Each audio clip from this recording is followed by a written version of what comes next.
Broadcast is now starting. All attendees are in listen-only mode.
Cody, checking my audio. All good? We're good, Secretary. We're just giving it a couple more minutes to make sure Secretary Schroer and Secretary McCamley can get on. And once we work that, we'll go ahead and get started.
Good morning. Can you hear me?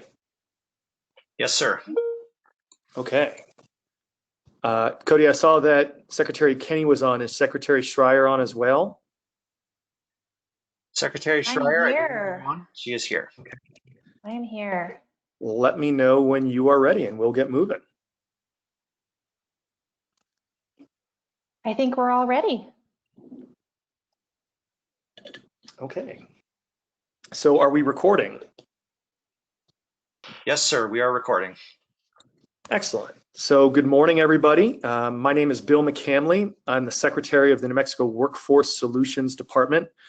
Joining me today for this presentation about opening up our workplaces safely is James Kenney, the Secretary of the New Mexico Department of the Environment, who is responsible for the Occupational Safety and Health Administration Office, or OSHA, here in New Mexico, and Secretary Jen Schroer, who is the Secretary of the Tourism Department and who is really assisting everybody in the state, specifically a lot of employers, with the resources that they need to open up safely.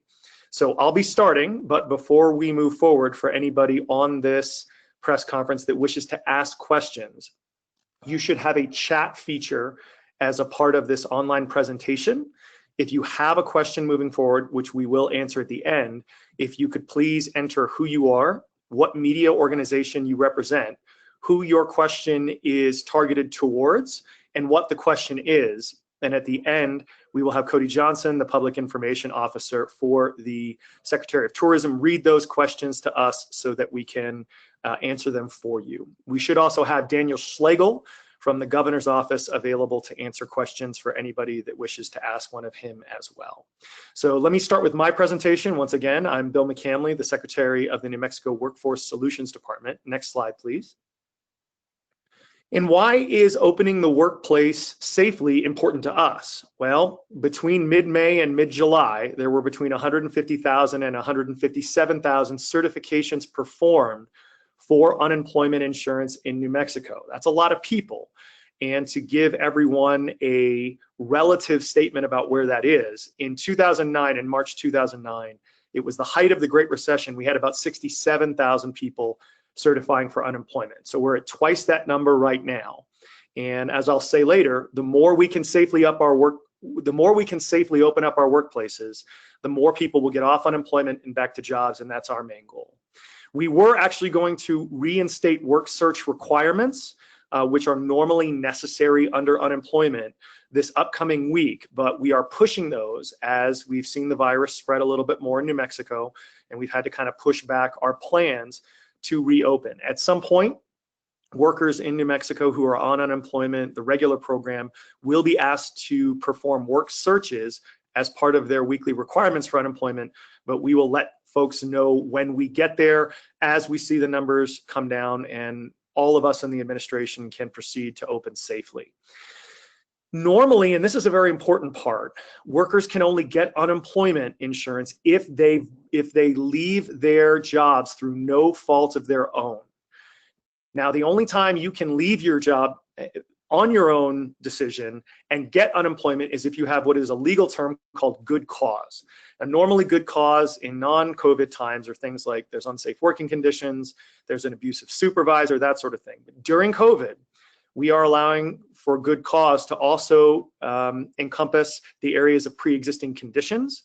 So if you have, if you're a cancer patient, if you have serious asthma and can provide a medical provider's note on that, will allow you to get unemployment. Or, and this is important for this discussion, if you can prove that your workplace is not safe, if people are not wearing masks, if supervisors are not really pushing for social distancing and not doing all those things that we talk about in order to make workplaces safe, we will allow you to have unemployment if you can prove it. And we will be working with the OSHA office. So if they do an investigation of a business and find that businesses are systematically not quarantining sick patients, not making their staff wear masks, not social distancing, those sorts of things, we will be allowing for those workers as a safe alternative to that work to get unemployment.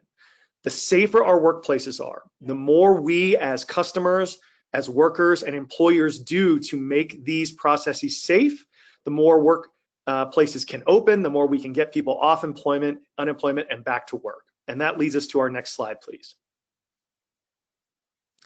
Thank you. So our department is going to be partnering with the Occupational Safety and Health Administration under Secretary Kenney to bring 20 new health and safety officers into the fold, as long as 4 administrative staff. We have tapped into $1.8 million of federal funding for what is called dislocated workers. So what that means is we are going to help unemployed people get these jobs with the state doing something useful. And that is going to be assisting businesses with doing the things that they need to do to open up safely.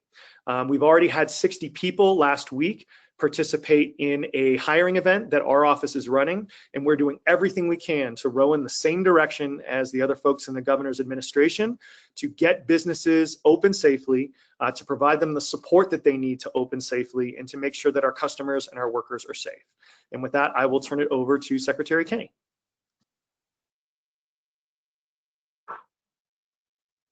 Okay, good morning, everybody.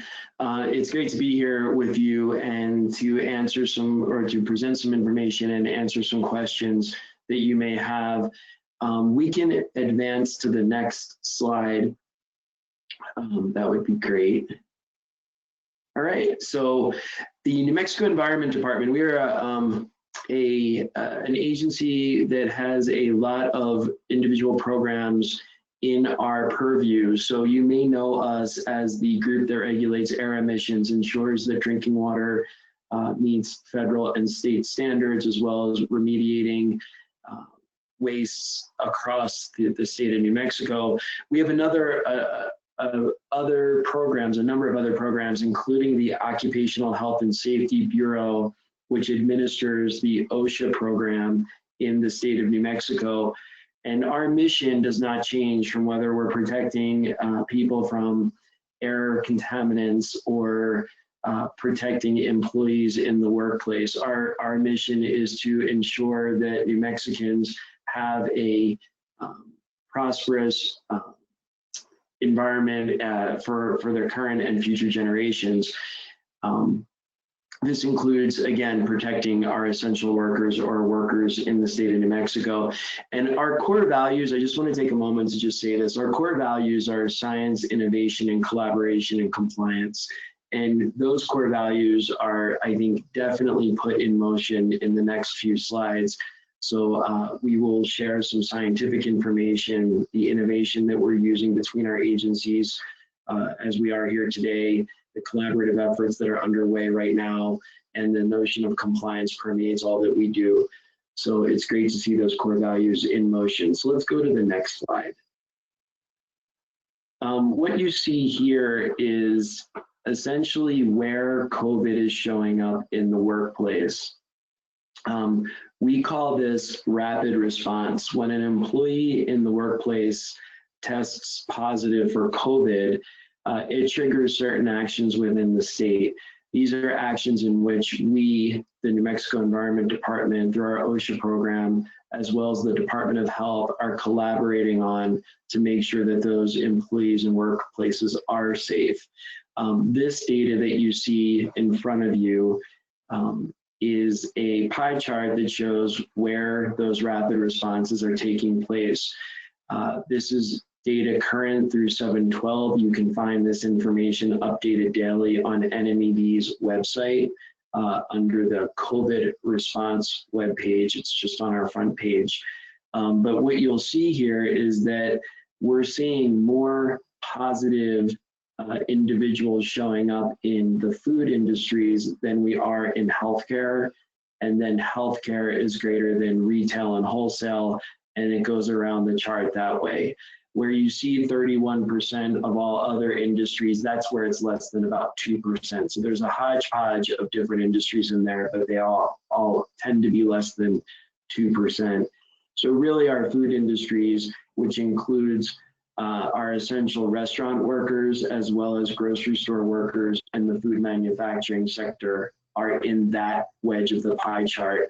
And more importantly, in the last week, 15% of the food industries, 15% of the rapid responses were at restaurants in particular. So you can see the concern we have with protecting workers in the restaurant industry specifically. So let's go ahead and go to the next slide. When you look at when you think about the sectors and where we're seeing rapid responses, again, where an individual is positive, an employee is positive in the workplace, you can look back at the historic data and see that the number of rapid responses was relatively consistent at the end of May and then through June until we got to the end of June, beginning of July, and then we started to see it double. So around June 22nd, we went from 30 to the week prior to 70, and then we jumped up to 165. Last week, we're at 175, and those numbers continue to rise. And again, that's where we're seeing at least one individual showing up at a place of employment who is positive for COVID. So let's continue to the next slide. So what happens when an employee is positive? And we've been getting this question a lot, and it's a very fair question. Is it a violation of OSHA? What happens to the employer? What happens to the employee? And let me just say that having a positive employee in the workplace provided the employer is mitigating that risk of spread quickly and following the public health order and the COVID safe practices. That tends to decrease the transmission of the disease within the workplace itself. And many employers are going above and beyond, and we really do appreciate that. I've been out to a number of different places, different employers in the state, and I've talked to many of them that are investing significant amounts of money, time, and energy into protecting their workers, and that is greatly appreciated. They're champions in stopping the spread of COVID. What does happen though is there's 5 things that will happen when an employee tests positive for COVID. You will be contacted by the New Mexico Environment Department and or the Department of Health. That contact usually happens within a day of us getting that information. So as soon as that information comes from the state lab to the Department of Health and NMED, you can expect that we will reach out to that employer and let them know there is a positive employee. They often already know that information, but in the event they don't, we do let them know there is a positive employee, and they have to temporarily cease operations. They have to agree to test and then direct those employees to self-quarantine. The employer also has to commit to retesting employers, typically within 7 to 10 business days, or 7 to 10 calendar days, I should say. They have to disinfect the workplace and they have to implement a safety plan. The questions we often get around this is, do I have to close all my operations if the outbreak was or if the positive employee was in my shipping department?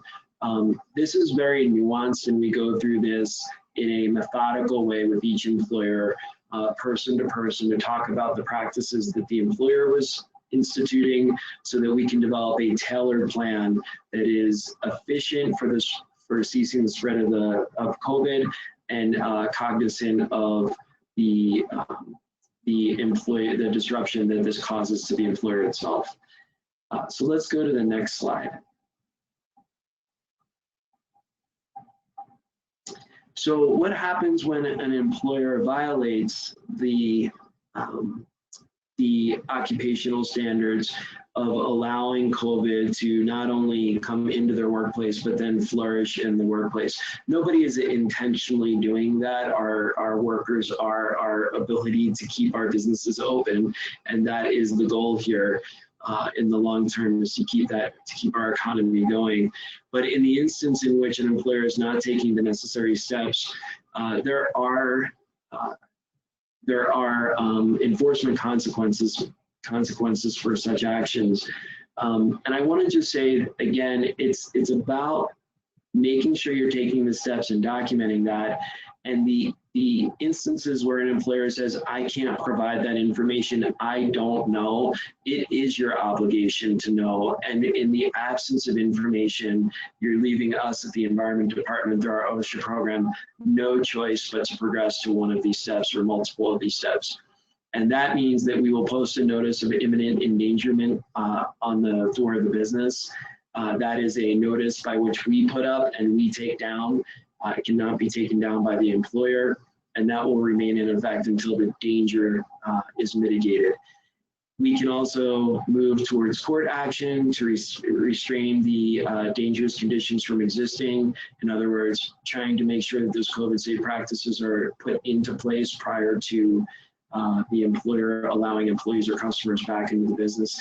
And then there's a monetary fine of $131,000 for each violation that could be assessed in those instances. The good news here, and I put this at the bottom of the slide, is that by and large, New Mexico employers are working hard to keep their employees safe. I believe we have over 500 rapid responses in the state of New Mexico. There are just a handful that stand out where an employer did not want to go through those 5 criteria, could not document what they did. So I think employers, for the most part, are taking this very seriously, and we appreciate their efforts in doing that. So if you do let's go to the next slide. If you believe, or anyone were to believe, that their workplace was unsafe, you can report that to us and you can remain anonymous. And that is, there's a website on, I'm sorry, an email address on the screen. You can email us and let us know, and we will investigate that as soon as our resources allow us to get to it. So with that, I'm going to pass this presentation over to Secretary Schroer in the Department of Tourism. So take it away, Secretary. Thank you, Secretary. Hello, everyone. Good morning. Obviously, the theme of today is safety and how we can reopen our economy. But the only way we can do that is if we really take a proactive approach. Our businesses are informed, and our public, our consumers, are also participating in COVID safe practices. So this is going to be a true partnership between the private sector, the public sector, as well as the general public, our consumers, and our media partners. So I want to say thank you for all of you joining today as we go through our presentation. Next slide, please. Through the tourism department's research, we know that consumers want to feel safe, and they are making their buying decisions based upon the perception of safety. So it is very important that our communities and our businesses continue to implement COVID safe practices so that way they can reopen and have customers. We really need to build that consumer confidence. This is a research study done by Destination Analysts where they are asking the public, if they would no longer consider visiting a certain destination due to several different factors. And you can see that if number 7 is very interesting to me, if too many local residents are not wearing masks, they don't feel safe, they don't feel comfortable. And while New Mexico right now is not encouraging travel, this is a reflection of our consumers. So that's even our New Mexicans right here in our state that are looking to go back into restaurants, to go back into our retail stores, and get back to work. They want to feel safe. Next slide, please. So in this spirit, a group of tourism industry leaders a couple months ago from across the state really took the lead to develop the New Mexico Safe Promise and New Mexico Safe Certified. It originated as a tourism pilot program, really, which has gained significant momentum. And I truly want to recognize the leadership and the commitment and the collaboration that we have seen from Kathy Comal at the New Mexico Hospitality Association, Jason Espinoza of the New Mexico Society of Association Executives. Their leadership and collaboration has really propelled this initiative, and now we are also expanding it. And every day we're seeing more partners come on board with both New Mexico Safe Promise and New Mexico Safe Certified. The New Mexico Restaurant Association is a partner, the New Mexico Brewers Guild, Visit Albuquerque, Farmington Convention and Visitors Bureau, Visit Santa Fe, Visit Las Cruces, Visit Taos, Discover Ruidoso, Deming Luna County Economic Development, the Chamber of Commerce of Deming and Luna County, Town of Red River, Lovington Chamber of Commerce, Gallup-McKinley County Chamber of Commerce, the Taos Chamber of Commerce, and also the Albuquerque West Chamber of Commerce. So together, by us partnering and really amplifying the message of making the promise of wearing a mask, doing social distancing, and really protecting ourselves and our families as we decide to live our lives and open our economy during a COVID positive world. Next slide, please. So this is just a quick little overview of the website of NewMexicoSafePromise.org. It launched in June, and we've had nearly 2,000 people make the promise. And this promise is all about individuals doing their part to help open the economy safely. This includes wearing a mask. We know that if we can get 80% of New Mexicans wearing a mask, then it's going to make Secretary Kenney's job so much easier. We can take a proactive approach, but wearing that mask is so important. Since launching this campaign, New Mexico United and PNM also came on board as partners to help amplify the message. Next slide, please. Also, about a month ago, we launched a complimentary program, the New Mexico Safe Certified. Next slide, please. And this is free on-demand virtual COVID-safe practice training for businesses. And it's helped to ensure all of us, customers, employees, and families remain safe so New Mexico can remain open. We want our businesses open. We want people back to work. New Mexico Safe Certified wants businesses to know they're not alone. This is hard. This is really hard. And we want to provide the resources and the guidance to help businesses implement these to the highest level of excellence. And we also want customers to feel confident that they are safe when they go into these different businesses. And the goal is to really create a better space for all of us by providing education and training. And as our Department of Health updates that public health order, this training also gets updated very quickly. Next slide, please. Next slide, yes. So as of today, we've had over 1,000 businesses get started in the process. 265 have graduated and are officially certified. We have golf courses. We have nearly 500 hotels, offices, call centers, restaurants, retail, spas, salons, and tour operators. And today I'm very excited to announce that we're launching new training for other industries. Tourism was the pilot. It was a huge success, so we're expanding it based upon a lot of demand. We've gotten other industries asking for this type of training.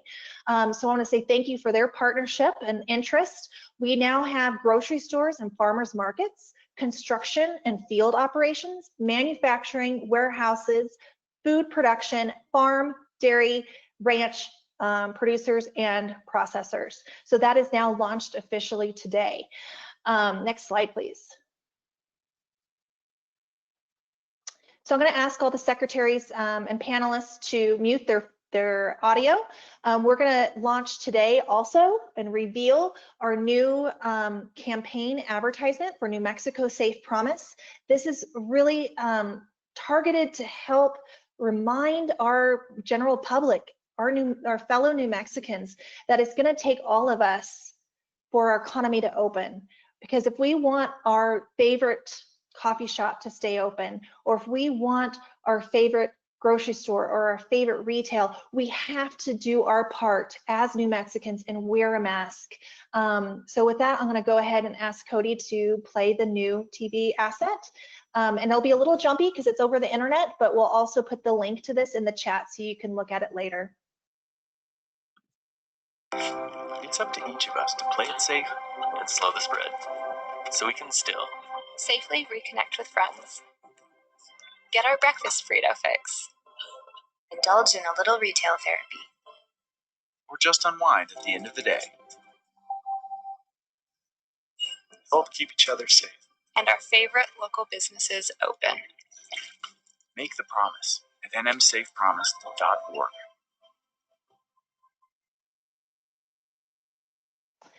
Thanks, Cody. Truly, we all want life to go back to normal, but it's not going to go back to normal for a while. And it's so important that during a COVID positive world, each of us are doing our part, and wearing a mask is part of that. Next slide, please. So here you can see a lot of our New Mexico Safe certified partners in action. They are just amplifying the message that they are certified. They're educating their customers. LaFonda, for example, educates and asks each guest to make the promise before they even book at their hotel. You have Routes, Bicycles, and Guides. You know, they're showing how they are safe certified and how they continue to implement those. So it's just so exciting to see businesses really just gravitate and own that they are going to make a commitment to keep their workers, to keep their consumers, and keep their community safe, because this is how we do it. Next slide, please. We also are seeing destinations that are committing to propel the message right in their communities. So here we have two signs. That one is in Santa Fe, the one on the left.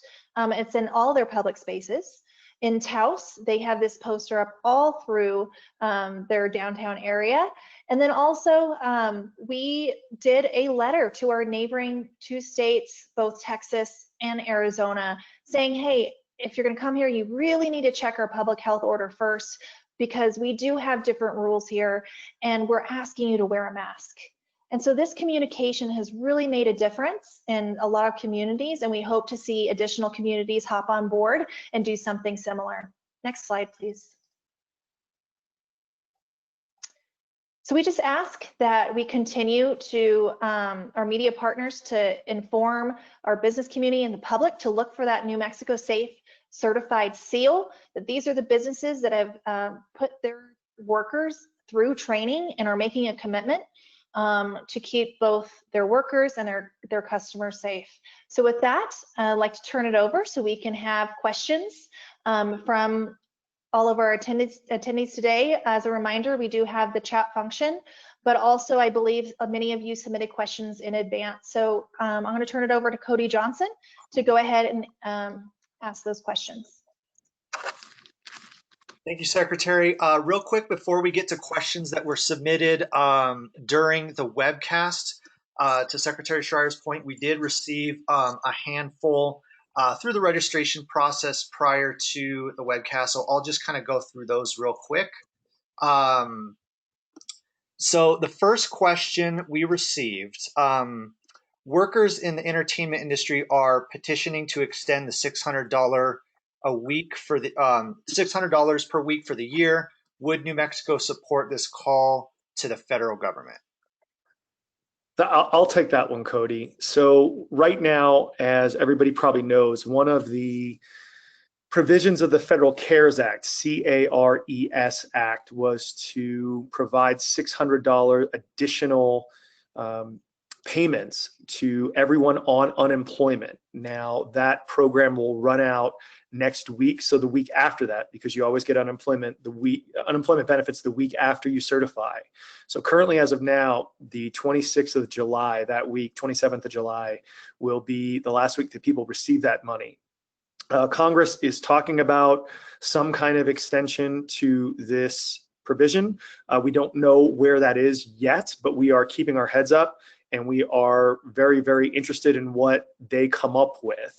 And whatever they come up with, we'll be working to implement as fast as we can to make sure that whatever provision is extended, we can make sure it gets implemented and in play as soon as possible. Thank you, Secretary. And apologies, thank you, Gabrielle Burkhart from KRQE, for submitting that question. The next question comes from Chris McKee with KRQE, and his question is, on masks, Governor Michelle Lujan Grisham said, quote, "We're being very clear that warnings are not fair and not enough," unquote. Is the state taking a hard line on enforcement? So this is Secretary Kenney, and I'll take that question. The answer to that question is yes, we are taking a hard line on enforcement. So in the occupational setting, masks based on the COVID safe practices are required. In some instances, face shields may suffice if there's a medical condition for that particular employee that they can't wear a mask, and we're handling those on a case-by-case basis.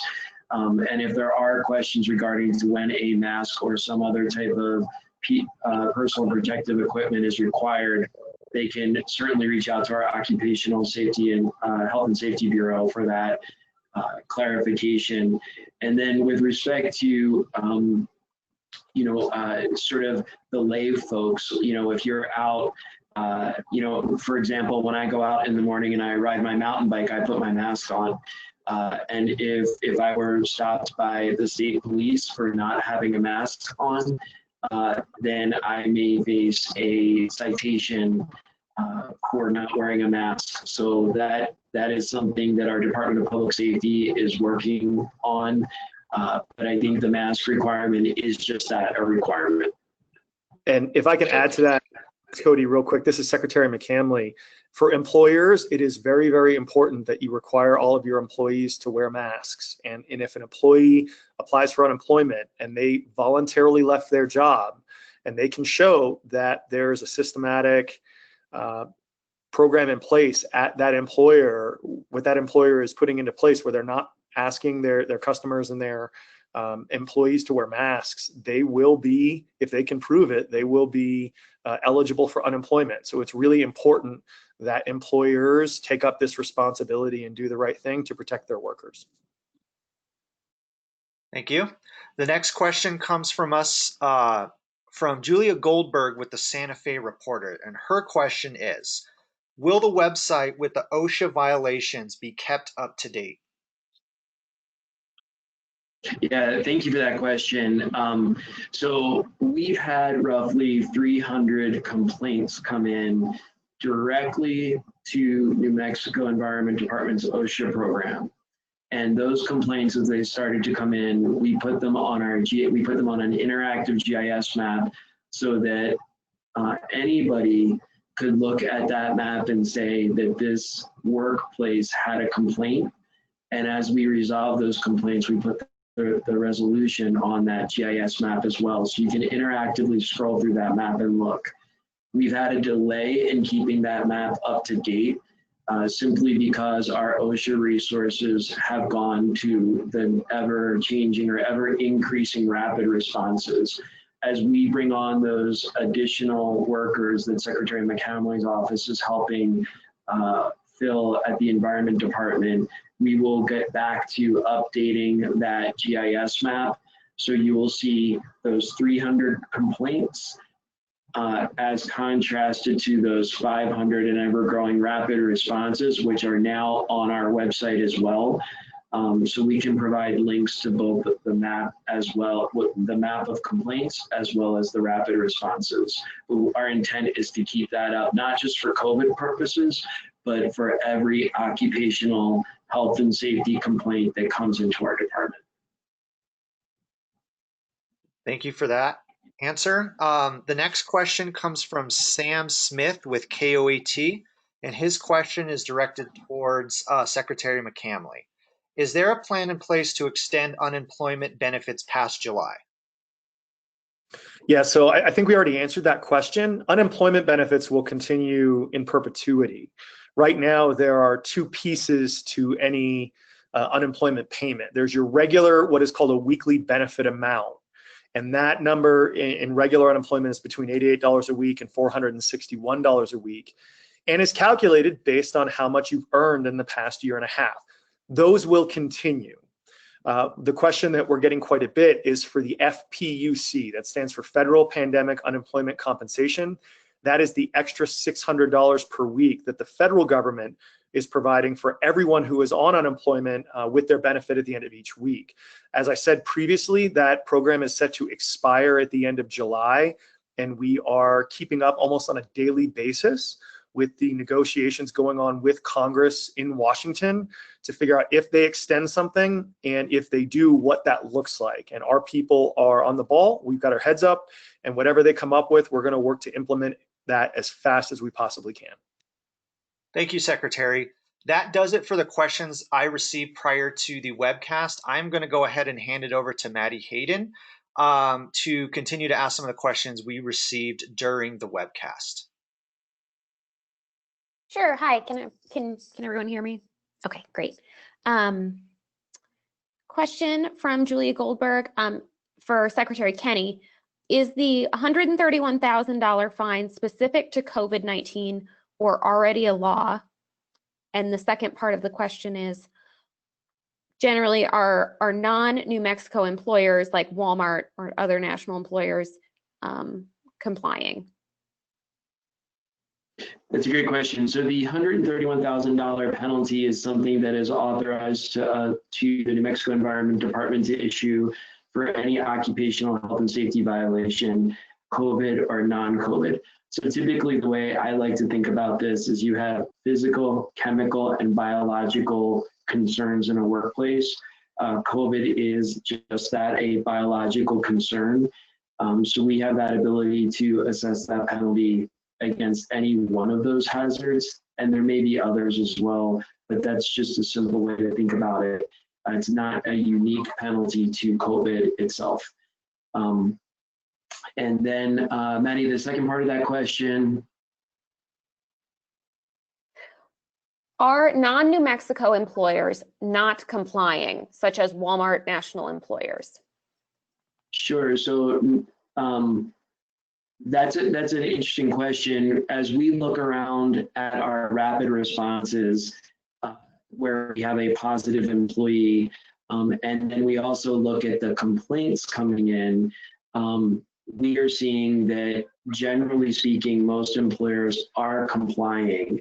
It's when an employer cannot produce evidence of complying, that's when we have problems, or if there's actual spread in a workplace that is not mitigated by occupational measures in which they should have been requiring staff to use. I don't know that I have a data-driven answer for you on whether we're seeing more out-of-state employers versus in-state employers failing to comply. What I will say to you, and this is anecdotal and we can go through our own data, what I will say is we are seeing a lot of franchise big box locations. When they get a positive, it is sometimes harder for us to do our job because they're checking to see what the policies and procedures are out of state that should have been followed at that store. We're seeing that in franchise fast food restaurants. We're seeing that in, the big box retail. What I will say is, therefore, the independent businesses here in New Mexico can typically furnish that information faster, quicker, and dispose of the complaint or the rapid response in a more timely way. So we'll look into that and get a more data-driven answer. But that's an interesting question to ask, and one that has piqued my curiosity myself. Thank you. Okay, so another one from Julia for tourism. Is there a list of all the businesses that are certified NM safe? Thank you. Yes, you can go to newmexicosafecertified.org, and they will be launching a business directory very soon that will have a list of every single business that is certified. Okay, great. And Secretary Schroer, while I have you, another question for tourism. Will New York putting New Mexico on its quarantine list hurt our tourism? Thank you, Maddie. I think right now tourism is just really, really hard. We know that the virus spreads by people traveling around. It also spreads, within families. It spreads by going to different places like restaurants and retail and wherever, just like what Secretary Kenney was referring to. There are several travel restrictions across the nation and frankly across the globe, and that's not going to change anytime soon. So in regards for New Mexico tourism, most of our tourists come from our drive markets and our previous fly markets. And I say previous because most of our flights may not come back due to the pandemic. So a lot of that is, Texas, Arizona, Colorado. We do also get tourists from California. We've had Chicago as one of our fly markets for several years.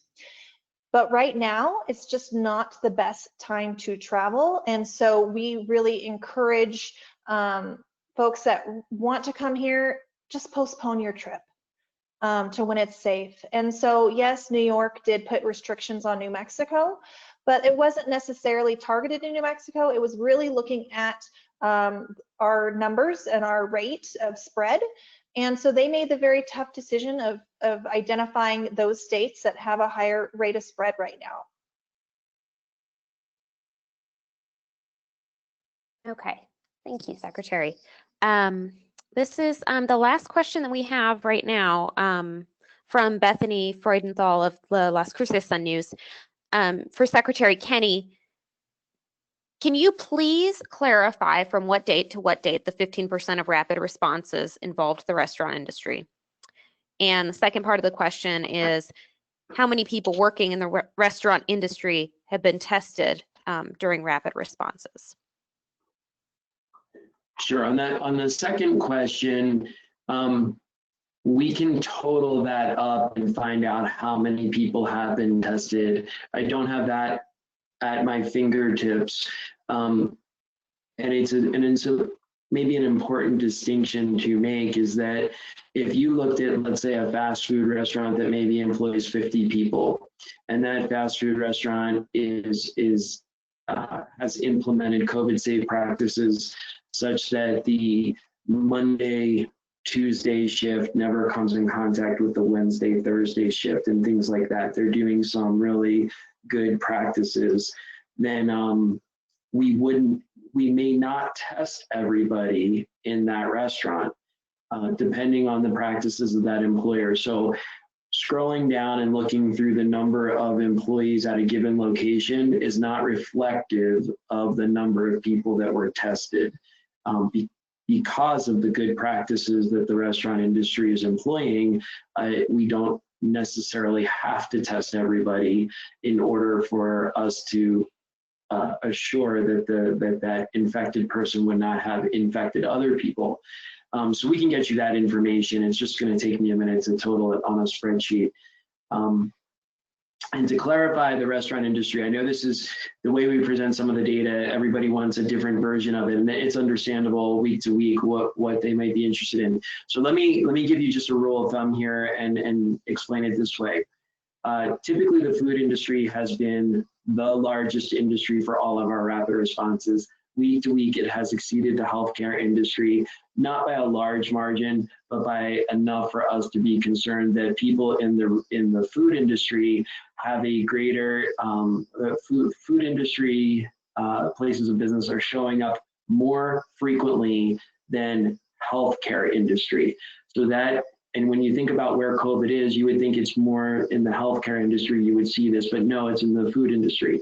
And by food industry, again, I mean restaurants, grocery stores, and food manufacturing. When we segregate out restaurants and only restaurants, it's typically been 14 to 15% of all our rapid responses since going back to May have been at restaurants. That has, no matter how many rapid responses we have, whether it was 30 in June or 175 last week, we're typically seeing that number around 15%. On any given day, we've seen it at as high as 20%, and we've seen it as low as 14%. But it's typically hovering around 15% on any given, when you look at the totality of data we're collecting. So I hope that's helpful to you, and we're happy to break down that data. Even some of the secretaries have asked for that exact data as well. So we will continue to put that on our website, speciated for the largest sectors that are having the most rapid responses. Secretary Kenney, this is Dan Schlegel from the governor's office. Thank you for that info. And I'd just like to reiterate some of those points. It was an extremely painful decision to close down indoor dining. And I think to Secretary Kenney's point, this is a data-driven decision to mitigate spread. And excuse me, some of the restaurants have all the hallmarks of COVID risks, such as indoor, individuals remaining in the space for long periods of time, and customers with no masks. So I think this is really a decision that was based on the data. Thank you. Great. It looks like that's actually all the questions we've received. So if there's any secretary that wants to give any final thoughts, concluding words, I'll open it up. But that's all the questions we've received. Yeah, Cody, this is Bill McCamley with Workforce Solutions. I would just like to say, look, please wear a mask, please socially distance, please do all the things that you know are the right thing to do. If we do that, we're going to open up more businesses, we're going to put more people back to work, and we'll get back to normal faster. The more we do the right thing, and the governor is very, very blunt about this, the more we do the right thing, the more we choose the right way to go, the better it's going to be for everybody. And thank you very much for the opportunity to have this conversation with you all today.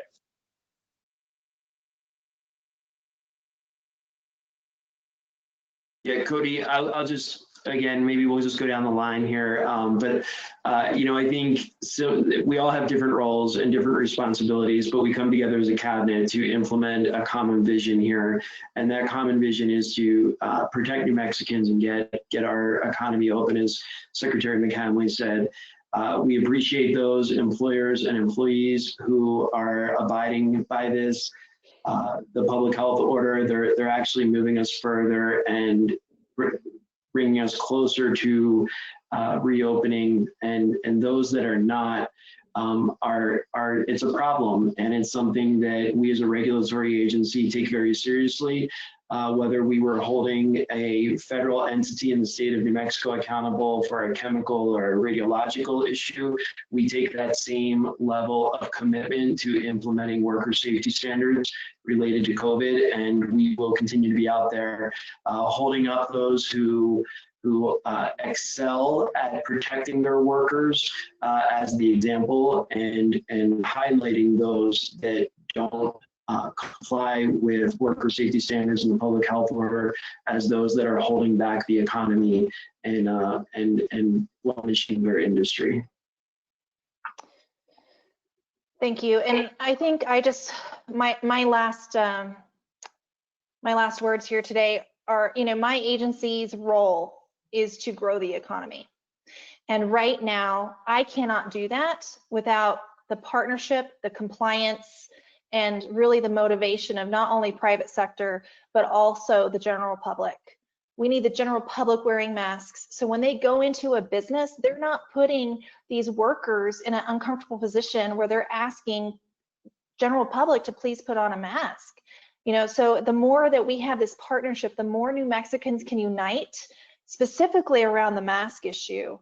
That's the only path forward I see for us to open up our economy. Is we really need to work together to be able to do this. And it's going to just require all of us to be uncomfortable and wear this mask. It's a new social norm. Usually it takes decades to really get social norms ingrained, but we don't have a decade.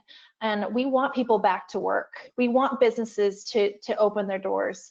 And the only way we can do that is if we really work together and we just insist and wear masks and really implement those COVID safe practices. So I encourage we just continue to spread the word, and we really look towards our media partners to help us with this on what those COVID safe practices are, where there are resources so businesses can get that free training at newmexicosafecertified.org. And the more we can propel and amplify that message, the better we're all going to be. Thank you, secretaries, and thank you everyone for joining us today.